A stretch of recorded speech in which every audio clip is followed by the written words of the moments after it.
Red കാർപ്പറ്റിന്റെ ഇന്നത്തെ അതിഥി വിശേഷങ്ങളും അനുഭവങ്ങളും പങ്കുവച്ച് നമ്മുടെ കൂടെയുള്ളത് മലയാളികളുടെ സ്വന്തം ഇഷ്ട നായിക അംബിക. ചേച്ചി റെഡ് കാർപ്പറ്റിലേക്ക് സ്വാഗതം.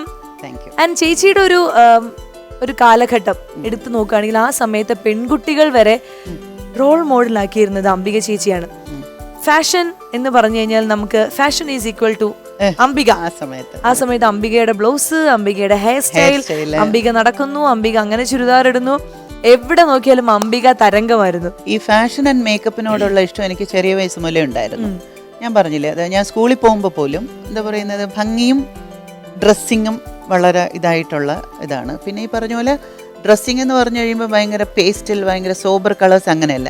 എനിക്ക് എപ്പോഴും അപ്പോഴും ഇപ്പോഴും എപ്പോഴും ബ്രൈറ്റ്, അതായത് കണ്ണ് പൊട്ടിപ്പോകുന്ന രീതിയിലുള്ള ബ്രൈറ്റ് കളേഴ്സാണ് ഇഷ്ടം. കണ്ണ് മഞ്ഞളിച്ചു പോകുന്ന രീതിയിലുള്ളത് അന്ന് മുതലേ ഇഷ്ടമാണ്. അതുകൊണ്ട് പിന്നെ ഈ പറഞ്ഞ പോലെ ഈ ഹെയർ സ്റ്റൈൽ വരാൻ കാരണം ഈ സിനിമയിൽ ഹീറോയിനായിട്ട് അഭിനയിച്ച് തുടങ്ങിക്കഴിഞ്ഞതിന് ശേഷം എന്തെങ്കിലും ഒരു പുതിയ ഹെയർ സ്റ്റൈൽ ചെയ്യണമെന്ന് എനിക്ക് ആഗ്രഹം തോന്നി.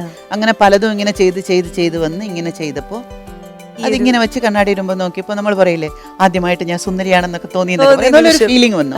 അയ്യോ ഇത് കൊള്ളാമല്ലപ്പാ എന്ന് വിചാരിച്ചു. എന്നിട്ട് അത് ആദ്യത്തെ ഷൂട്ടിങ്ങിന് പോയപ്പോൾ നല്ല ഹെയർ സ്റ്റൈൽ നന്നായിരിക്കുന്നു. ഓക്കെ, അപ്പൊ എന്തായാലും എസ്റ്റാബ്ലിഷ്. ഏത് സിനിമയിലായിരുന്നു ആദ്യം ചെയ്ത്? ലജ്ജാവതി സിനിമയിലെ സീതയിൽ എല്ലാത്തിലും ചെയ്തു.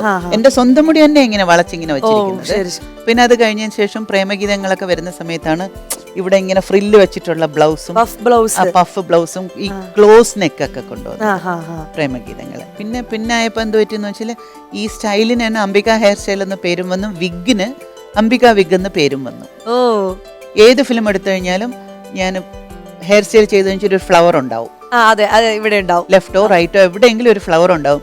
എസ്പെഷ്യലി ഏറ്റവും കൂടുതൽ അത് മഞ്ഞയായിരിക്കും. ചേച്ചിയുടെ ഒരു ഇതില് ബ്യൂട്ടി എന്ന് പറഞ്ഞാൽ എന്താണ്? ചിലവർ പറയും മനസ്സിന്റെ സൗന്ദര്യമാണ്, ഒരു അങ്ങനെയൊക്കെ പറയും. ലുക്കും വേണം, നമ്മൾ പ്രസന്റ് ചെയ്യുന്ന, നമ്മൾ ഒരാളിനോട് പെരുമാറുന്നതും വെച്ചാണ് ഭംഗിക്ക് ഭംഗിയുണ്ട്. അത് എന്റെ അഭിപ്രായം. അടിപൊളി. പിന്നെ ചേച്ചി രാഷ്ട്രീയം, അതായത് ഇപ്പൊ എല്ലാ അഭിനയിച്ചുകൊണ്ടിരുന്ന ആൾക്കാരൊക്കെ രാഷ്ട്രീയത്തിലേക്കൊക്കെ പോകുന്നുണ്ട്.